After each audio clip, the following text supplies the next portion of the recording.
And I have good news and bad news.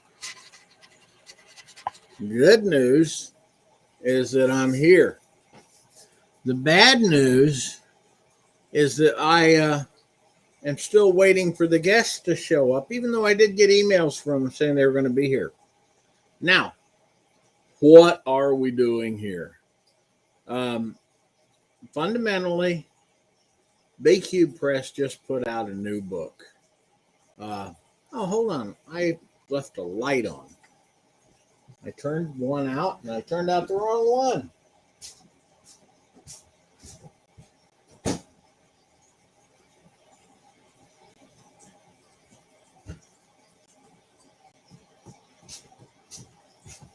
There we go. Oh, it's still the same me. Don't look any different, but think of the bright side.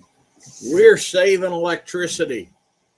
So anyway, what I'm doing here is looking over saying, where's Karen? But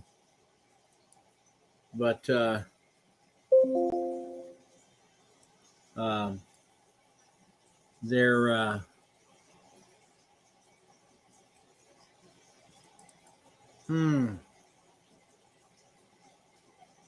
well, I haven't seen anybody show up yet. Oh, there's one. Okay. So now who you're about to see is Ellie Barnes or good morning. Good morning. How are you? Oh, if I was any better, I don't know what I'd be doing. Yeah. Are you breathing a little easier at this point? Am I what? Are you breathing a little easier at this point? Oh gosh, no. I've got to go in later on tonight and start paying authors. And then when I've got that done, I still have to sell some books. And you never, ever know how book sales are going to go. But I got to believe that this is an incredible book. Now, Marlene is out there somewhere. I'm here. Okay, your camera isn't on. Yeah. I'm not sure how to get it on. Just unblock it. Okay. I tell you, it's one of them things that. There we go. I'll use this layout. If since I'm not all the way over in New York City. Right. Well, okay. I don't want to interrupt the thing with my camera, so I could just talk. Is that all right? It says update my browser, and I'm not sure how to do that. So I'll just talk. Okay. You can talk. It will vibrate on occasion when you're talking. But I can understand. You see, speaking of New York City, y'all remember this guy that got beat up on a TV commercial because his salsa was made in New York City? There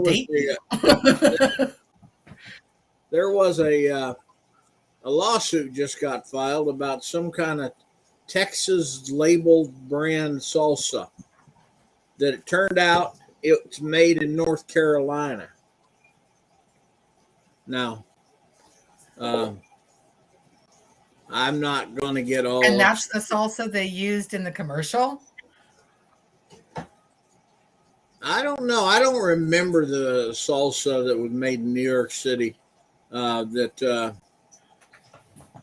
El Paso, it might have been, was the commercial, I think, for the one. But, being from Texas, salsa is important to me. Being from Texas, salsa in Texas is like peach pie to Georgia. Okay. That's a God thing. I see Cheryl Alexander and Sally. I don't know who Sally I can't pronounce your Sally name. Wickstrom. Wickstrom is her name. Oh, Sally Wickstrom. Yeah. All righty. Sally Wickstrom. The reason I've summoned all of you here is that you were silly enough to get sucked into one of Bob's projects. As we have a bad habit of doing, is we decided to put out an anthology on Pace. Pace was the one in the ad. So we decided to put out an anthology that was a pushback on, now I call them a bunch of autocrats and theocrats. I have had it pointed out to me that I must have copyrighted theocrat because I use it there. Well, Sally, you caught us via Jim Wright. Well, I'll tell you what, I don't know if you know it, but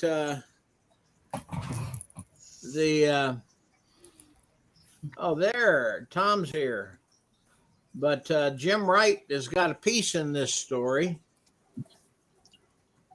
There we go. And we get the standard Tom look. We get to see him so that he could be wearing a mask. He couldn't be wearing a mask. We'll never know. He only shows up from the nose up. But Jim Wright has got a nice piece in this.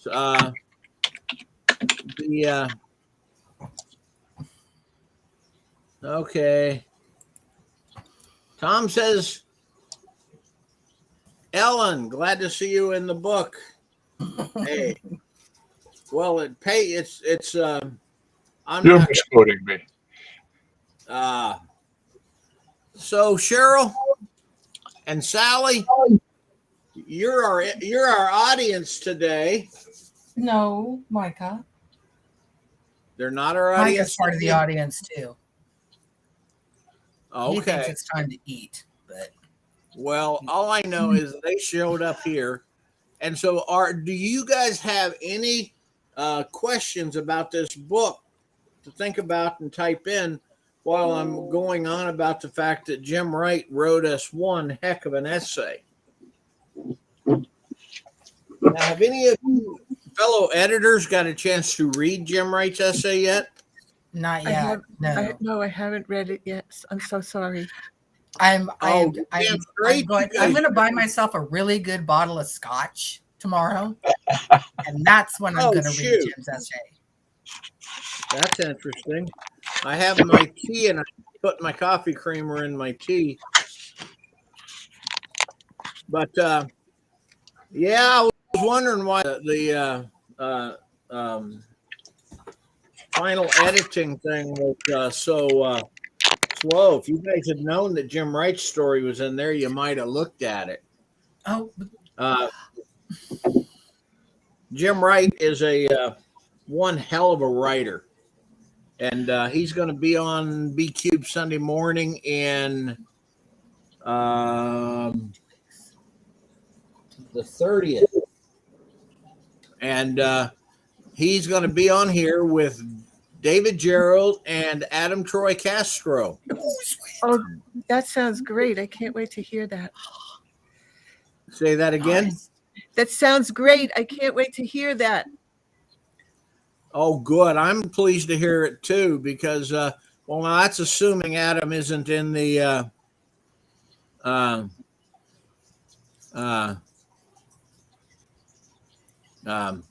hospital still. So, Sally, you said you logged on without knowledge of the topic. That's quite all right.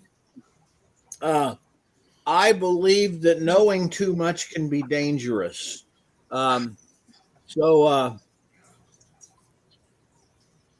Yes. Well, Adam Troy has posted publicly about this, so I can mention it. Something I like about a large tumor in his colon area that they're going to be treating. And I don't know the medical details. I just know that we all expect him to survive, because if he doesn't, we'll be really pissed at him. Not just him. Well, at least they found it, so that's the first thing, to find it. Well, so can I take a minute to just like sing Adam's praises for his story? Because if you want to sing Adam's praises, you're more than welcome to. I tell you, he does some stuff very poorly, though. I hear that he doesn't grow hair very well. Hair is that was the requirement, Bob. I don't remember that you put that in the requirements. Hey, it's actually not a fun thing to make fun of bald people. You were the one who did it. Why? In the book of 2 Kings, I believe it is, some little boys were making fun of Elisha for being bald, and being he was one of God's favorite people and everything, God killed 42 children because they were making fun of Elisha's baldness. Now, that's the trouble with the Old Testament, isn't it? Goes to show that religion hasn't changed that much with the Supreme Court making their rulings. But anyway, you were going to say nice stuff there. I was going to say nice stuff about Adam's story. I had to read it a couple of times because it's one of those stories that it's got multiple layers and multiple perspectives to it, and I'm still just when I think about that story, it still gives me the creeps. There are a number of stories that we've got that sort of do that to me. When we were going through it at the end, when I was reading it from top to bottom, the first time that I'd actually put all of it together, I read through about half, and then I had to get up actually and walk around for a while. Yeah, you hear that, Tom and Ellie? She read it top to bottom. I read it twice before I emailed you. I was like, no. That's appropriate, because the more I read it, the more dominoes I found in it, and it was just like, it's like, that's scary. But it's a really good story.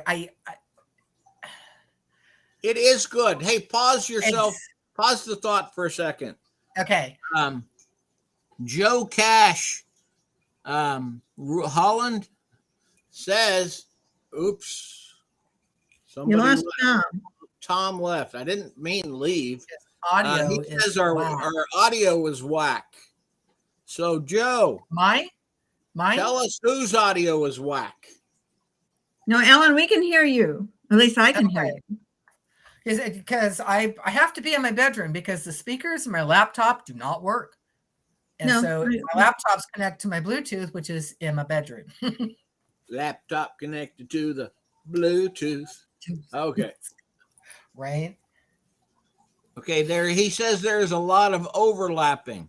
Cheryl says it's fine. And there might be some echo because generally in like a Teams meeting, if everybody's got their microphone on, you get some playback going. Yeah, I'm hearing you and I'm hearing Bob quite clearly. And Marlene actually said something a little earlier and I was hearing her clearly. So I was just trying to say that if you were talking about the stories being scary, that's very appropriate, because I can't think of anything more scary than women losing the right to determine what happens with their bodies. Exactly. It's the invasion of the body snatchers come true. Exactly. That is a truth. That's what happens when you put 7 members of a conservative religion on the Supreme Court. They forget that they're there to represent the people, and start representing the minority of the population that elected the politicians that supported them. And greasing palms, as it were. I got an axe to grind with the papacy. I've been grinding that axe till they'll pull that axe from my cold dead fingers. Well, the thing is that certainly there are quite a few people who are Catholics who do not impose the Catholic religion on other people. I have yet to It happens that the people who are currently on the court believe that they should impose their views on other people. That's the problem. Maybe this will work to our advantage because it's people are very angry, like what happened in Kansas, and maybe it'll get us Democrats elected. So they could have opened up a Pandora's box that they couldn't control. And if we get Democrats elected and it gets codified, then we'll be okay. Well, let's work toward that. I am not.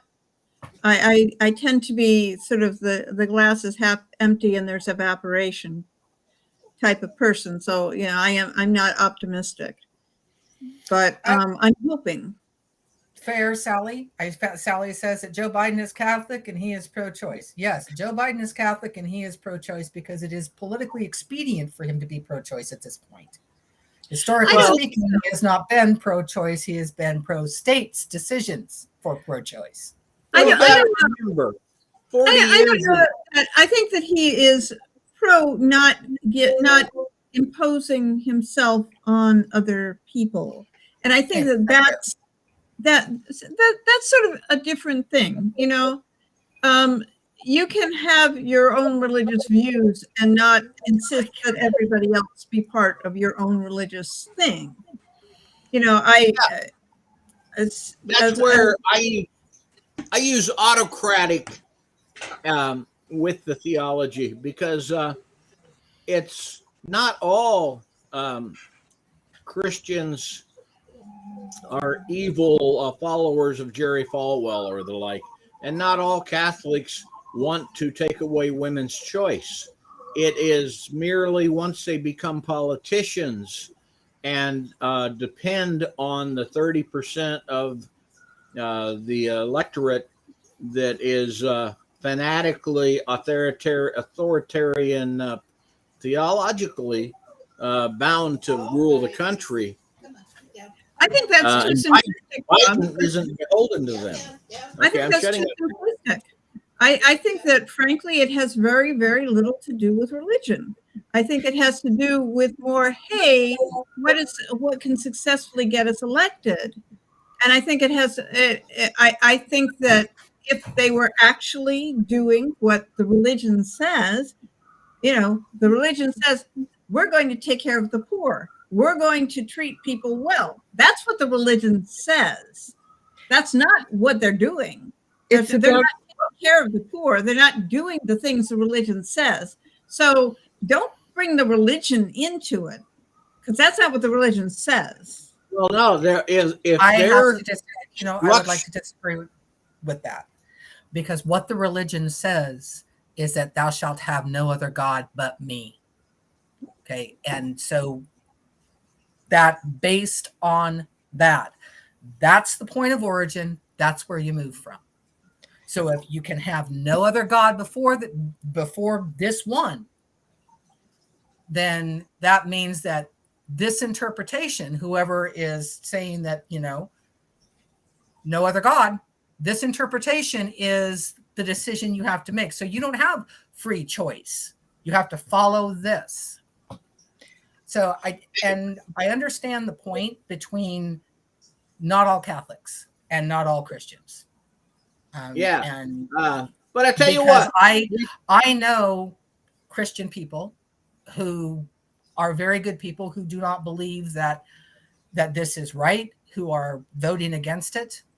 Hey, but Ellie, I think the point that was being made was, okay, we've had enough fun with religion, and now let's talk about the book. Because if you want to get into the religious aspects, buy the book and read Jim Wright's essay. Mm. He will explain it to you. And I'm not going to say that he's going to mansplain it, but Like I said, he's there's going to almost explain guys. it perfectly. Well, the book works well because it's a way to fight back, because fiction could be a weapon. And I think of Mel Brooks and the producers, and he said that the way to fight Hitler is to ridicule Hitler and to laugh at Hitler. And to my mind, like, I wrote a satirical story, and I think that I was writing in the vein of Mel Brooks, because I was just using humor as a guise to pull the curtain back, like in what Toto does in The Wizard of Oz, to reveal what's really happening. And the book is a very good weapon to fight. I agree. I agree with you, Marlene. And one of the things I think that was particularly well done is actually with Karen's story, in that it talks about what choice is. And choice is not necessarily saying, okay, I'm going to have the abortion. Choice is making a choice. And it's saying, I'm going to make my own decision. And that's what's important. And I think that that gets lost much too often, because people on both sides of the issue forget that saying yes and saying no are both choices. And what we have to enforce is that ability to make a choice. The ability to have the choice between yes or no. Right. Because To be we're in able a to- we're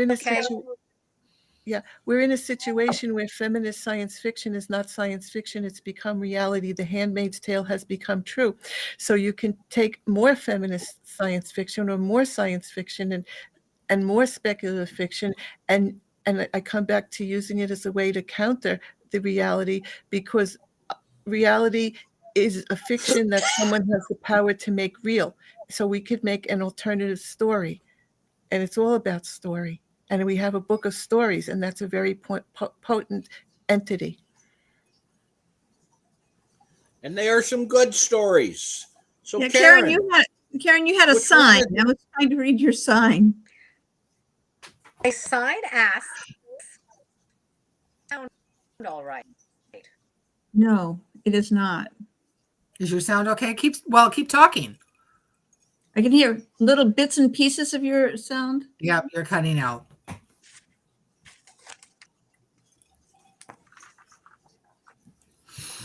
That happens out on the catio. You walk from the house into the catio, and internet connection just like gone. I'm still trying to figure out what happened to Tom. I don't know. He's usually better about popping back in when he loses connection. No, I hope Karen figures out. So My computer hates restart.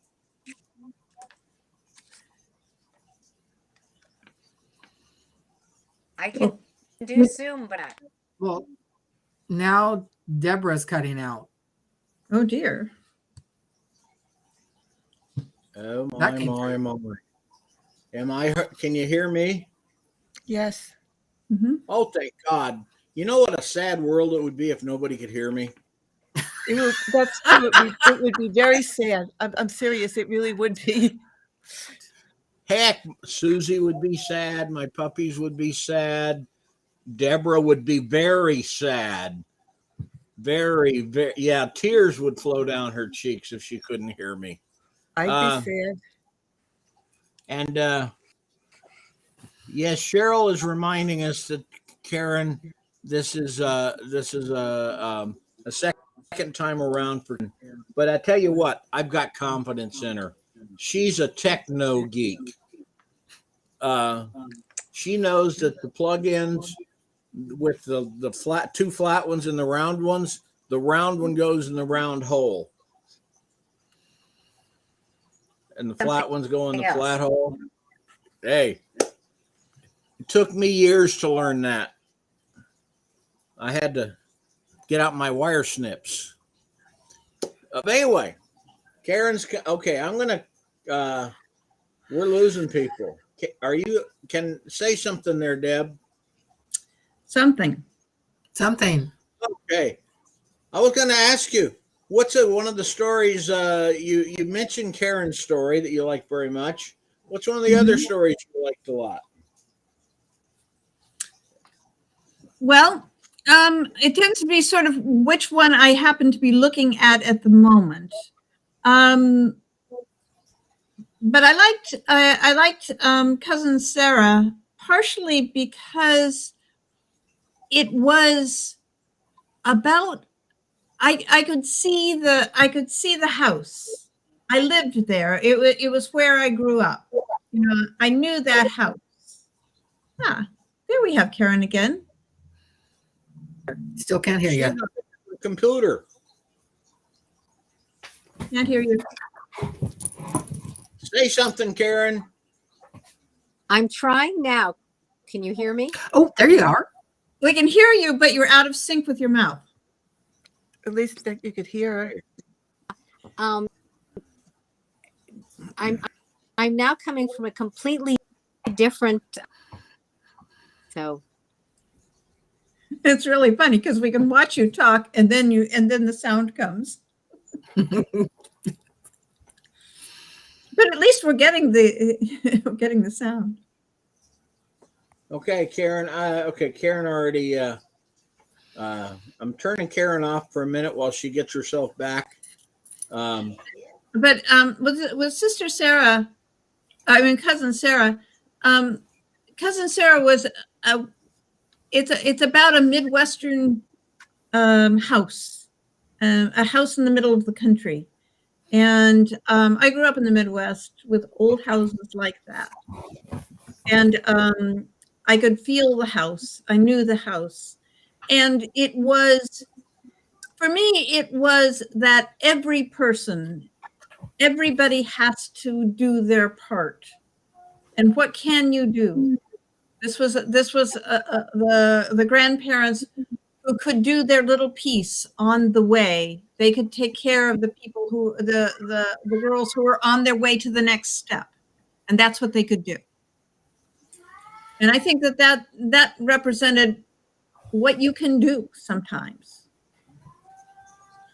And how dangerous just doing that next step can be, but what you have to do.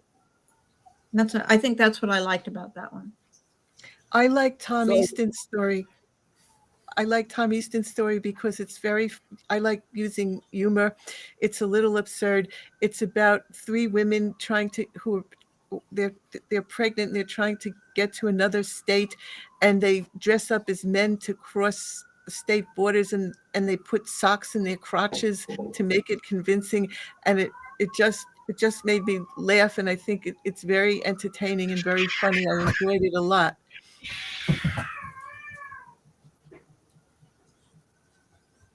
Yeah, that. Can anyone hear the cats fighting? Yes. Okay, I'll close the door.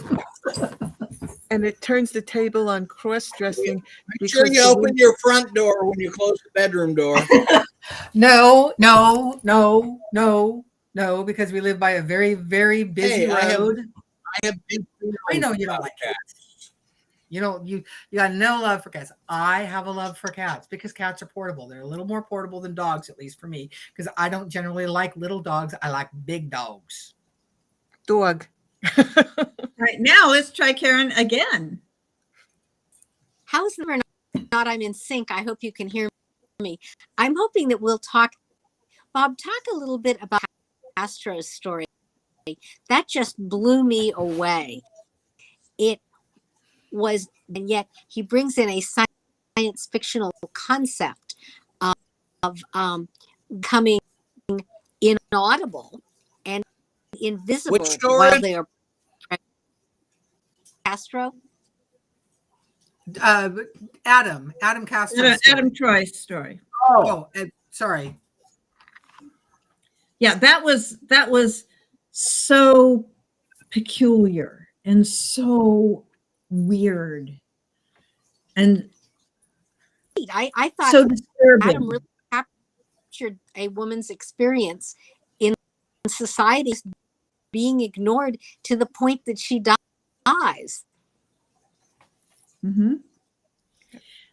And in some ways, having been pregnant, where you suddenly become your belly, you are not a person anymore.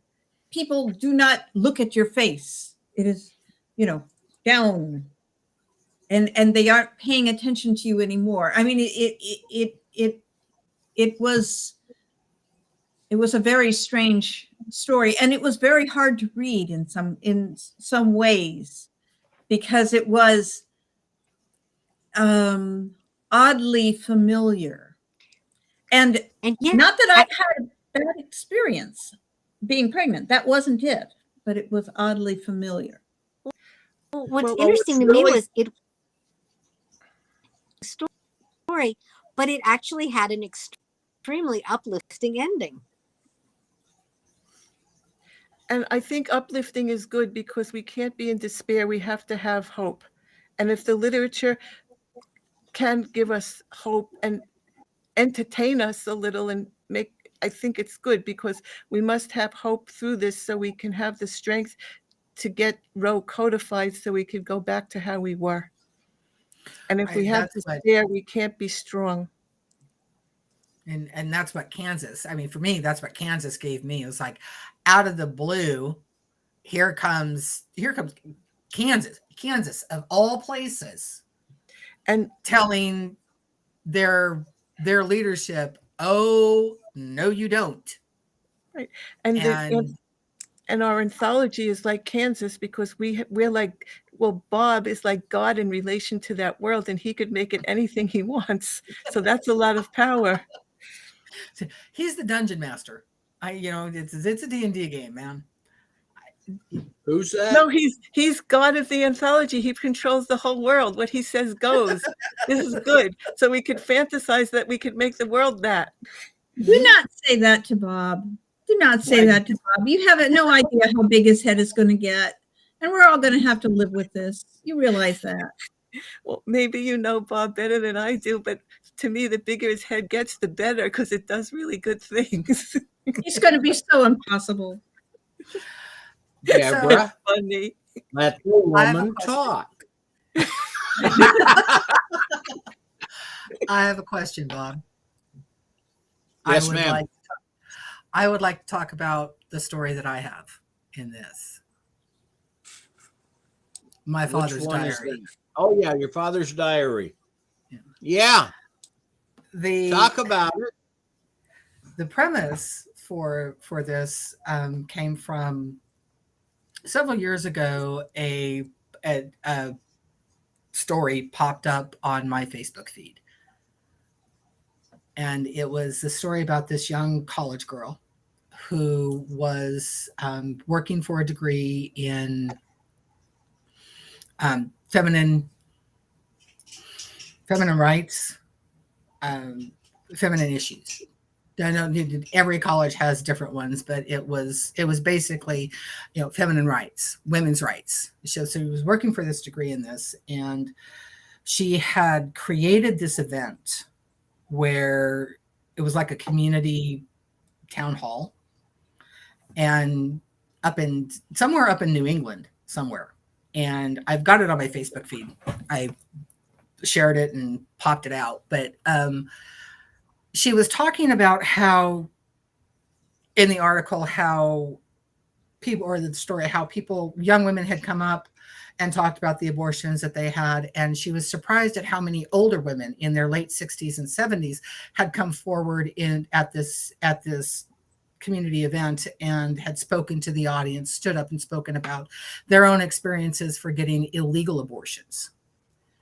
So she's leaving this event, and she looks up and she sees this older man, this elderly man in his late 60s, early 70s, walking into the parking lot from the building in his car. And she recognizes him from the audience, and something about his demeanor makes her stop and ask him if he's okay and how did he like the presentations. And his response was he was fine, but he had one question.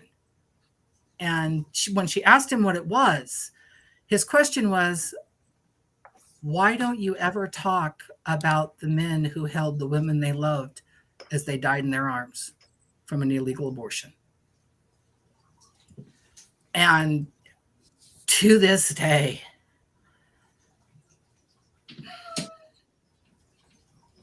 it stops me. I thought it was a touching. You thought it was story. a what? A touching story.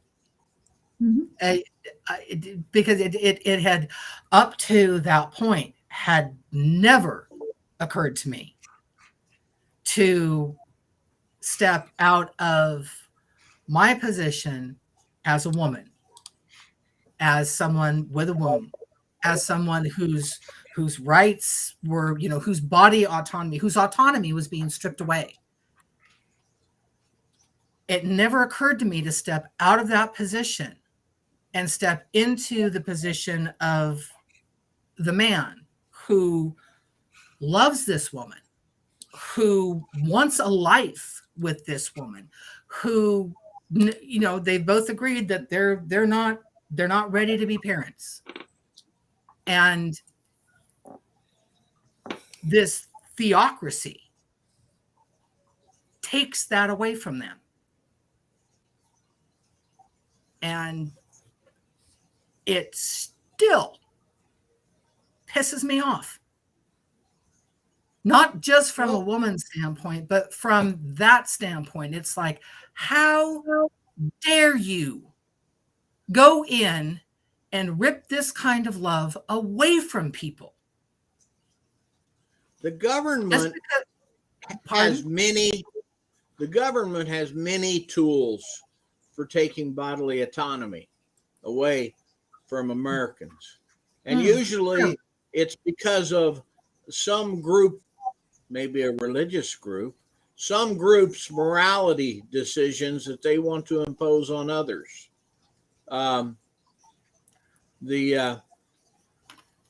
Or sheer profit. But the government has been one of the tools, not to diminish what the Supreme Court did, but there's been plenty of Supreme Court decisions that we thought were all behind us. Plessy versus Ferguson, the Dred Scott decision, the draft, the blue laws, where they try and use the legal system to enforce their own version of morality. And this is another link in that chain. Speaking of links in the chain, hiya, Manny. Hi, Manny. Is your microphone working? I'm going to take that for a minute. Oh, there we go. Okay. Karen, can we hear you? Karen, Let me try. Can you hear me better now? Yes. And you're saying, I can tell you what the problem was. When I clicked on Bob's link, it opened up the Safari browser. Safari does not like Restream. I then pasted the link by hand into Chrome. Chrome likes Restream. Who would use Safari? I use it all the time because it has such excellent security. Well, actually, I have to admit, I was joking earlier about Karen being the techno geek. I am the absolute lowest rung on the ladder in technology understanding. So. No, I am. I hate to be competitive with someone I like, but I am the worst. Very well. You can be worse. I'm not going to say I'm the worst, but what I am going to say is you didn't claim that spot, ma'am. My skill with technology is the same as my skill with Spanish. I know enough just to start a bar brawl. Hey, I That's just, funny. I'm not, Not I just, hiding here. I'm not going to get into you're due. Well, you have people around, Deb. So, how much fun did you guys have doing this anthology? Oh my God. Oh my God. I had a lot of fun being a member of the editorial group because I was able to engage with the B Cube family. And I've spent my whole life publishing, and I have never met a more familial, friendly, wonderful group of people that I'm kissing the ground to be a part of. Ooh, I like her. Yeah, did No, you I hear mean that, that. Manny? No, You New didn't Yorkers say are what very I said. New Yorkers are very direct, and that's what I really think. It's The all last time I had this much fun, I was at Emerald Sanctuary performing on the Saturday night Hafla after we had our buffet. And that was 2016. What I really liked about it was I got to see what all these other editors who I really respect had to say about specific stories. And Mhm. I've always thought that I was this really, a pretty conservative editor. And I was jumping in there. I wanted to publish a story that other people had thought was really obnoxious, and I just adored it. And it's in there. It's the interview with Mr. Plum. And in this story, I mean, I think Larry Hodges just knocks it out of the park. It's really audacious and creative and funny. And yeah, but I was surprised because the other editors are going, this is outrageous. I'm going, yeah, outrageous. So you saved the story, Karen? I what? It's because of you that it's in there? I don't know. Someone else Oh, might have picked it, but I picked it immediately. It was my first choice. then it's okay. it's good that You you know were what? there. Yeah, I read, go ahead. that was part. I mean, that was part of the joy of it, was going through. This is the third anthology I've worked on with Bob, but the first one where we've had lots of other people involved, and it was really fun because, just as you say, I'm reading through the story and I'm going, boy, this is oh so not. And then I always read the story first, then I read through the other remarks, and somebody's going, wow, this is the best thing, and I'm going, really? And then other ones where I'm going, hey, this is really cool. This is an amazing story. And I'm reading the other remarks, and the other ones are going, they just sort of misses the mark. And I'm going, what story did they read? And, but it was really interesting to see that. And some of the times when somebody else said that it missed the mark, and I could go back and read the story and say, hey, if we just did this thing, maybe we make this so it will hit the mark for everybody else. And and for things where somebody else said, oh, this story was really good because it did X, Y, and Z, and I would go back in and read the story thinking about X, Y, and Z, and it would expand my knowledge of that. And I thought that was just such a rich experience to do. I really thought that was a great experience. One thing that I would really say to writers who are writing near future political, futurism, where you're asking, if X happens, what will this lead to? That is a place where I think you really want to have some other readers look at your story before you submit it. Because in one case, we were feeling really seduced by a very dramatic story, and there was a huge logical flaw in it. It's like, that wouldn't happen. And then you're like, oh yeah, it wouldn't. And that's a point where Seanan McGuire is really big on having a critique group read before you submit. And in that case, I think a critique group would have caught it. And can I bump in on that one, Karen? Yeah. Because I got to see everybody's comments. I know, for example, there are stories in there that almost everybody rated as like average or below average. And Manny came in. Manny's got a pretty good eye and gives it a 9. And makes everybody look at it again. Okay. Karen gave one story a 4 She basically called it blithering nonsense. Was that wasn't the word you used? You know which story I'm talking about? Yes. Ah, and Are you sure you didn't like it, Karen? do what? I'm asking if she called it blithering nonsense, if she's sure that she didn't like it. Yeah, no, I could sense Are she you didn't certain? like it. You And want then to rethink that? Lou Berger came in and gave it a 9 because he saw something. So this is where I'm going to caution any of the writers out there that are thinking they're learning the gold. 6 experienced writers, experienced editors looked at a stories and ranked them of, I wouldn't clean dog poop off the bottom of my sandal with this, to, wow, this is as good as it gets. Okay. So listen to the why they like it or don't like it when somebody's giving you a critique on your story. Listen to that because, for example, Marlene writes the most absurd humor out there. Okay. Thank you. But you do. Thank you. And if you don't like absurd humor, you might have the wrong audience for being a test reader for you. Now, what were you about to say, Manny? Well, for one thing, humor is very personal. Humor is almost impossible to judge because what one person gets, another doesn't. But I was going to say, in general, about my experience editing, I was, in addition to that original, rating of the slush pile, I was brought in to edit a number of stories late in the process after they'd been chosen, and I've, that's always an interesting process for me. I've edited a couple of other anthologies where someone else did the story selection, and then I was asked to edit the stories.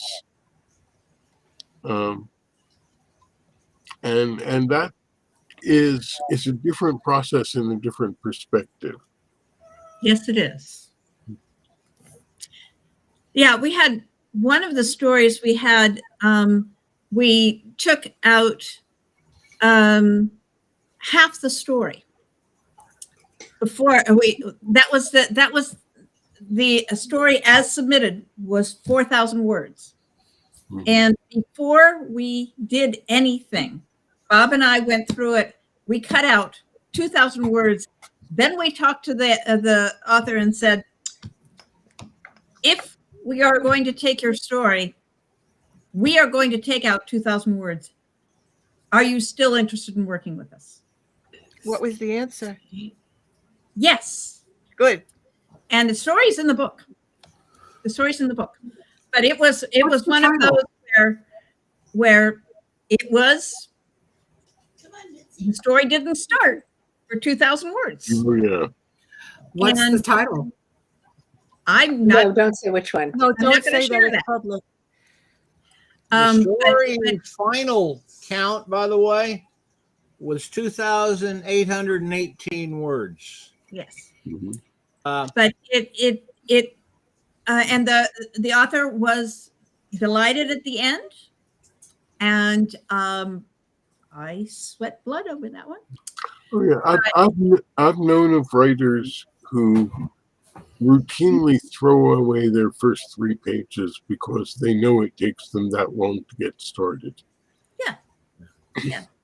Yeah, and I agree. I mean, there are sometimes my own personal stories. I know that I write for a while, and then I look for where I actually began. Yeah, we have a good team of editors because one of the things that we're willing to do is we look and see, okay, is this story salvageable? Okay, because if there's a story in there that we want, like the one Deb had, the last third of the printed text was the story that we wanted. The first 2/3 was like drivel. And so once we got that through the artist, and sometimes it takes more discussions than others, and sometimes they walk away if you want to change one word. That's ridiculous to me. Editors are professionals and you should listen to them like doctors and lawyers. We had someone who said to us, if you change a single word, I won't, you can't have my story. And we've said, all right, thank you very much. Yeah, I mean, if they would tell me that up front, I would love to be able to know that when I'm reviewing and ranking stories, and just say, okay, I really appreciate that, and I good luck selling it somewhere else, because I don't want to take any time out of your story's marketing life. Bob, Maybe I'm in the working. future maybe in the future you should ask that in the call, and then you'd save yourself a lot of trouble. But yeah, Bob, I'm working with a anthology right now, and as part of their submission, you had to check that you agreed to be edited. Oh, I've seen that occasionally. That's It's what a I'm good saying. idea. Oh, Yeah. oh, are you talking about the one where we sent them the recommended edits? No. This is there was a call for an anthology. I wanted to submit a story. I went to Moksha and it said, please check that you have read our guidelines, including the provision that you will be edited. Oh, So yeah, you see. Good idea. I couldn't submit the story without agreeing that I could be edited. Yeah, this Oh, one. well, I'm not. I've started seeing I that figured more and more often in guidelines to say, you know, just a warning up front. We will edit your story. Yeah. Yeah, Yeah, Becky, or not Becky, but it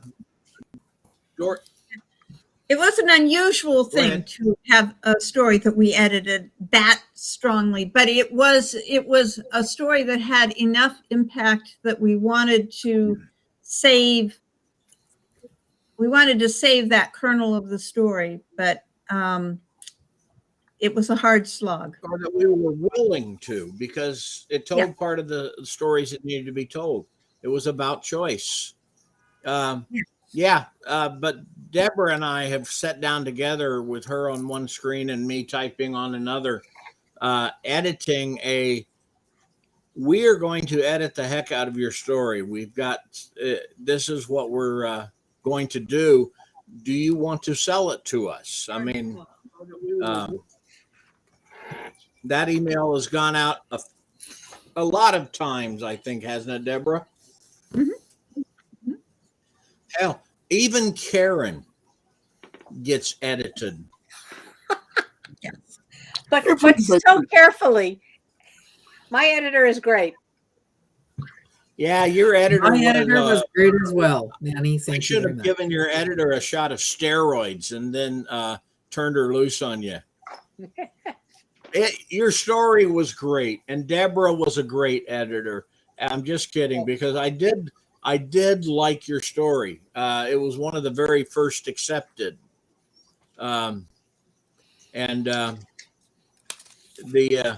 it's not a well-known secret, because it is. It's a well-known secret that Karen will get accepted.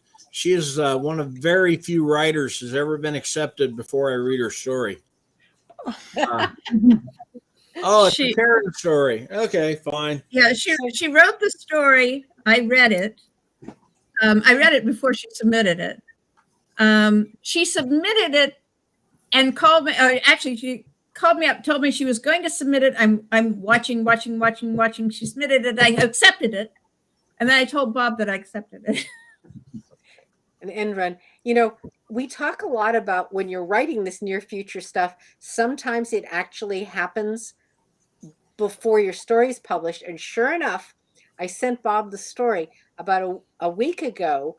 The New York Magazine wrote an article about conservative fathers who vote Republican deciding they're going to not vote Republican in the midterms because they have daughters, and they are terribly concerned that their daughters would be unable to get an abortion. And of course, I wrote about a father with a pregnant daughter in a political situation. And I was really surprised to see that I'd nailed it, that there are dads who feel that way. Oh, not only are there dads that feel that way, but in the polling, that actually the exit polling and the post-election polling in Kansas, and throughout, actually, the demographic group that absolutely, was the highest in terms of new registrants right after Dobbs and right after Kansas was dads. Wow. Women were up like 5%. Dads were up by 27%. That's great. Yeah, It you know, is.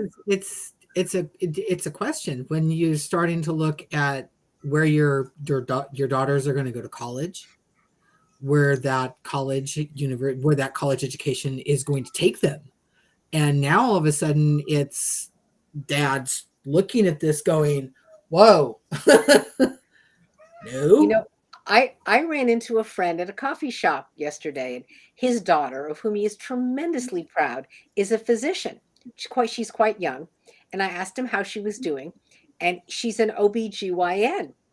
And he said she loves it, but she's in a hospital in rural Georgia, and things are getting really weird about what she can and cannot You tell can't her. practice her profession.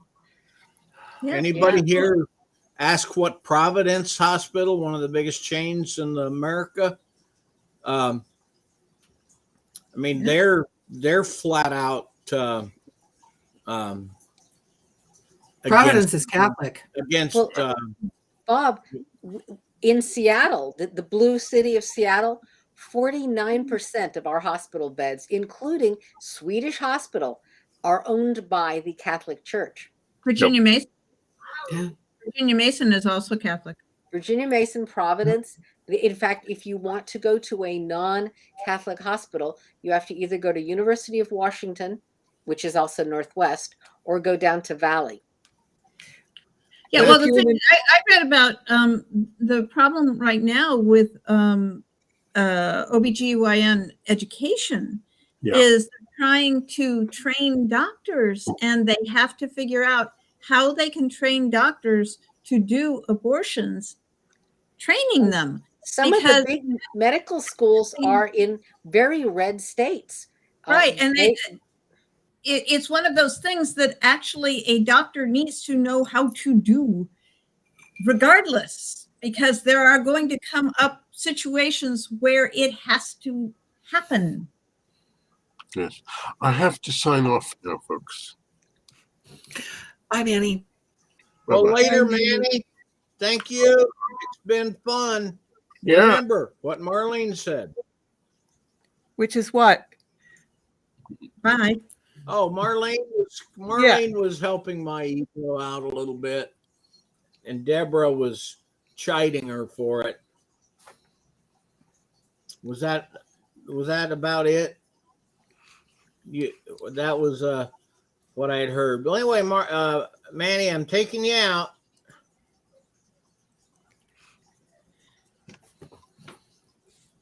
Okay.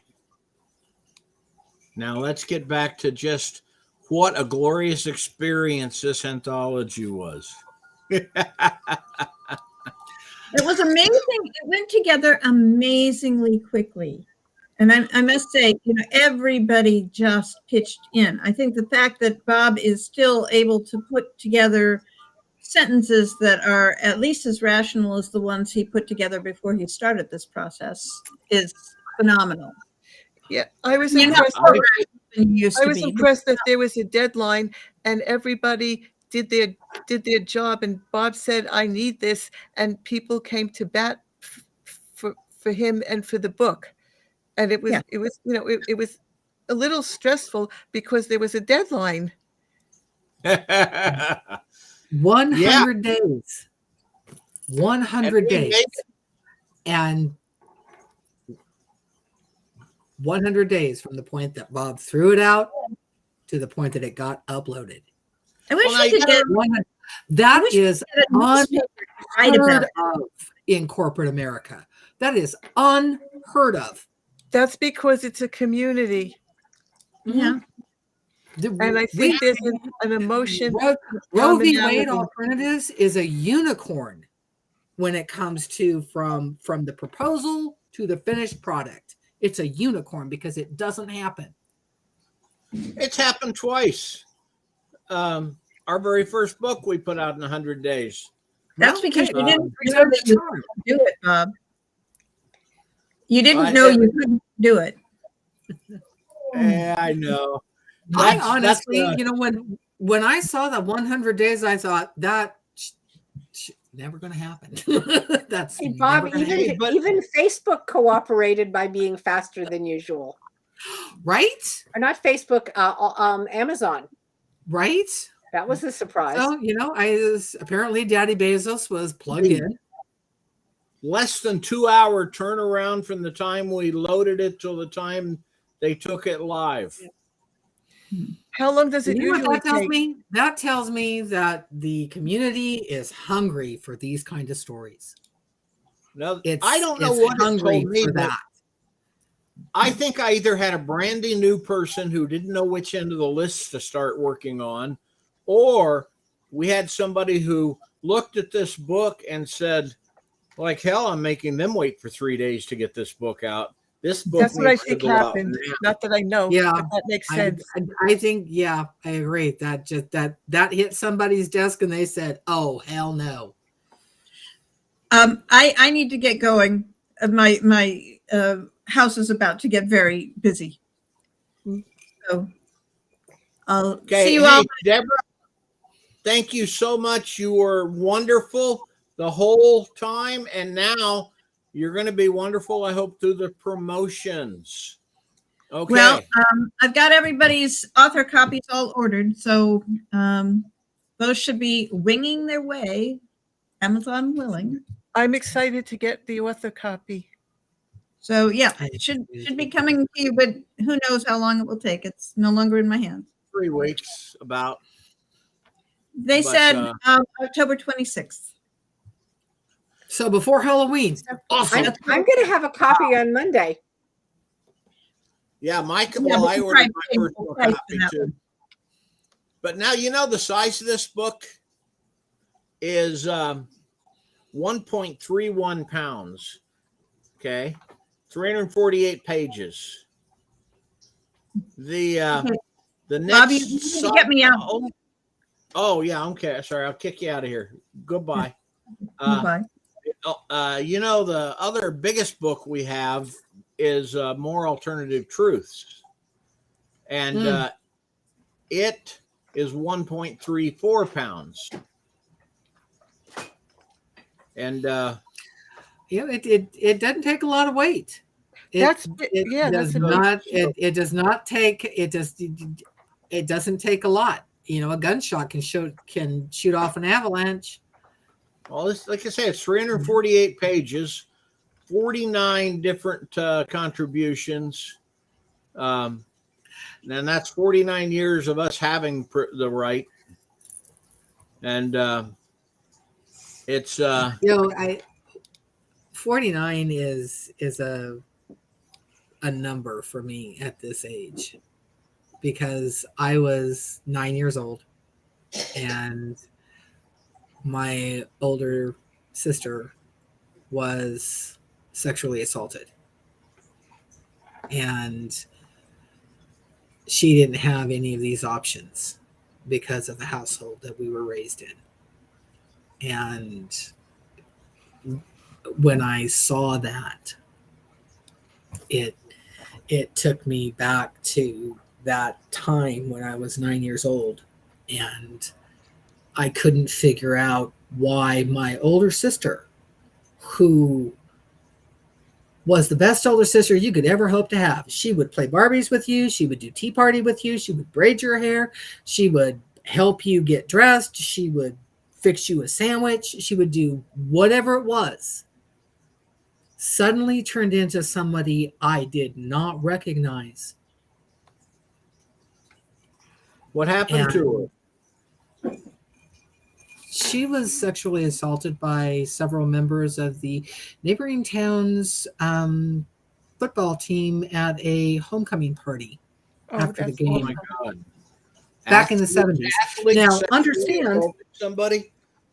that back in the 70s, we did not have the mental health options that we have now.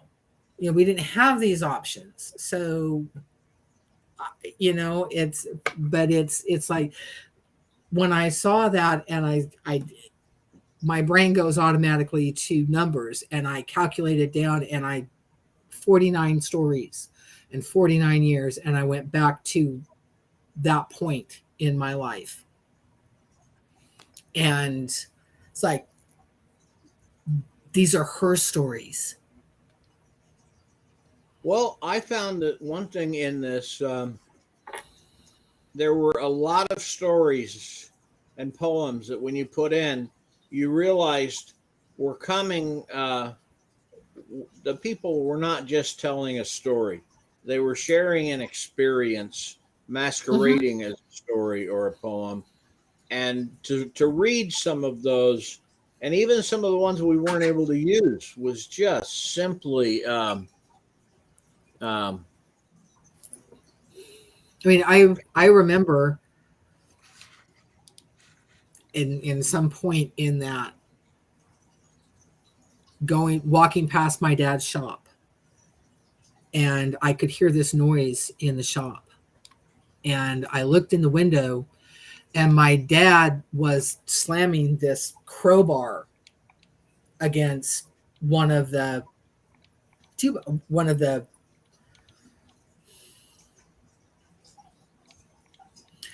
one of the 2x6s that made up part of the wall.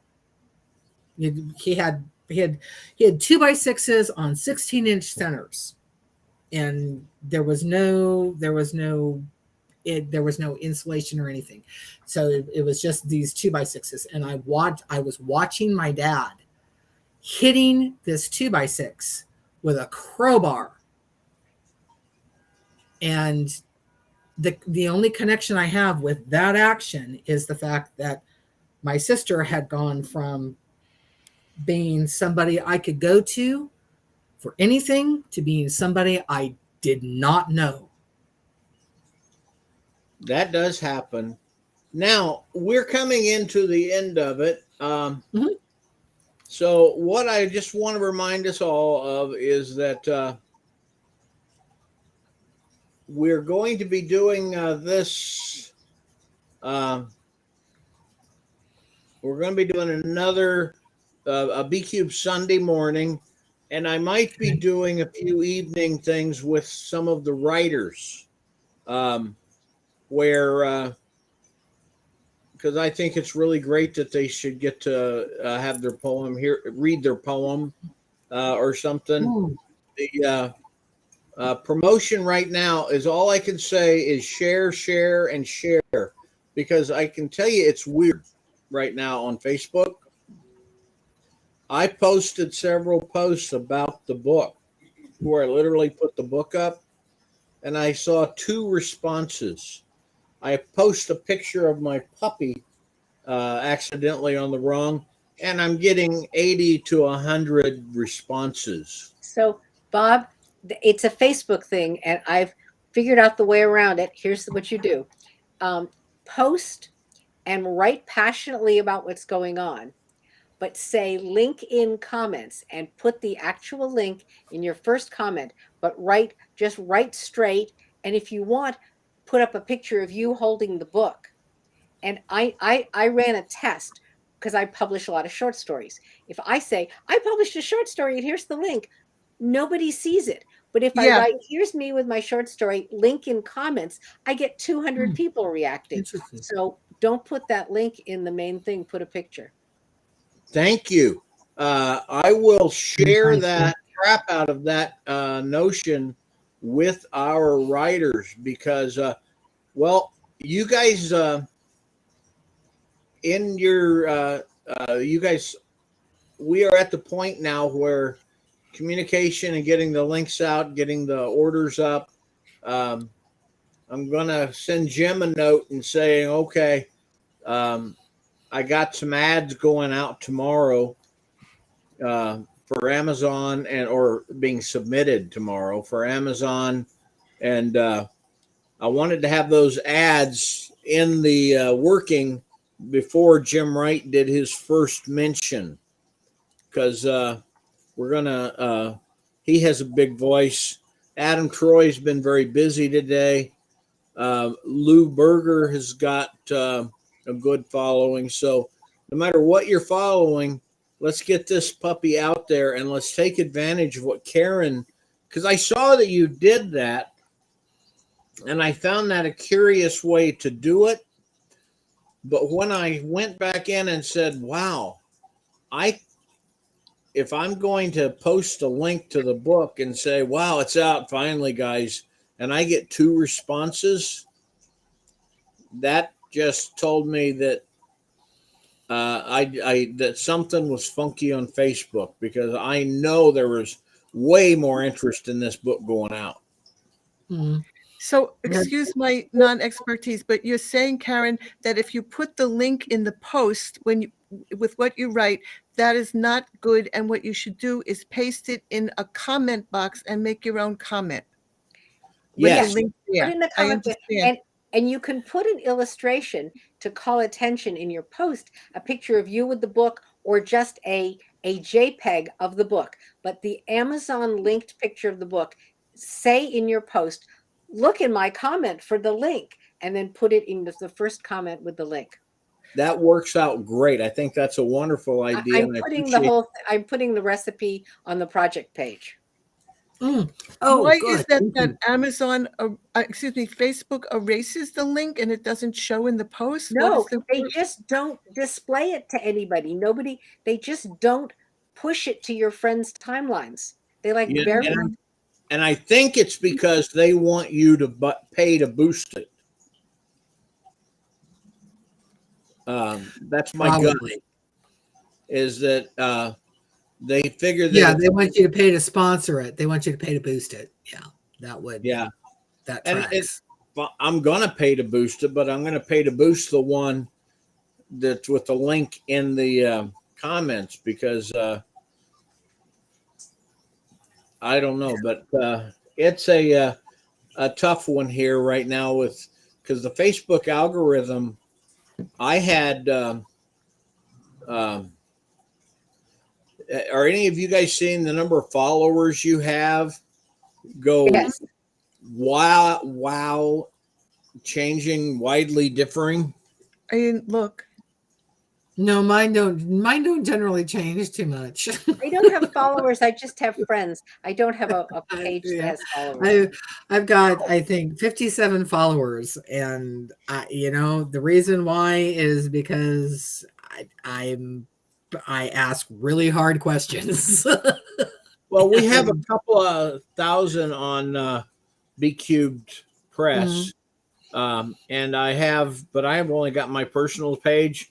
I got 320 something followers, and I figure 17 of them are at least 17 of them are Romanian trolls that are out there, because there's just no word on social media, no number on social media I trust anymore. Because like on one post, 1 week to the next, I went from having 20,000 viewers on a BQ Press page to the next week it said there were 40. And I was That's a big drop. Yeah, that's a big drop. And audiences, questionable. You never know. I mean, I didn't expect big tonight because we were just doing something way off of the normal. But anyway, thank you very much, Karen. And thank you, Ellie. And thank you, Marlene. All of you. Before we go, could someone just take a second to tell me how to get my camera back? Does anybody know what I should do? So I'm going to leave you to somebody else. Okay. Does that, if, Marlene, what I Yeah. did was Yeah. when I signed into this live stream, Yeah. I had a question up that asked me if I wanted to attach my camera. maybe I did the And wrong thing. I said yes, and then it asked me if I wanted to attach my audio, Okay, and but I this said yes. doesn't mean that my camera will never work again, like if I link into. No, You'll be fine. it just As means soon as that Bob lets you us know out of this, you you'll gave get the your camera. software the wrong answer. Okay, thank you guys for the reassurance. I appreciate that. Thank you. I'm taking Okay. off. Okay, See you I later. enjoyed it. Thank you. Bye, Good to see you everybody. all. Bye bye. Bye, Bob. Bye. Thank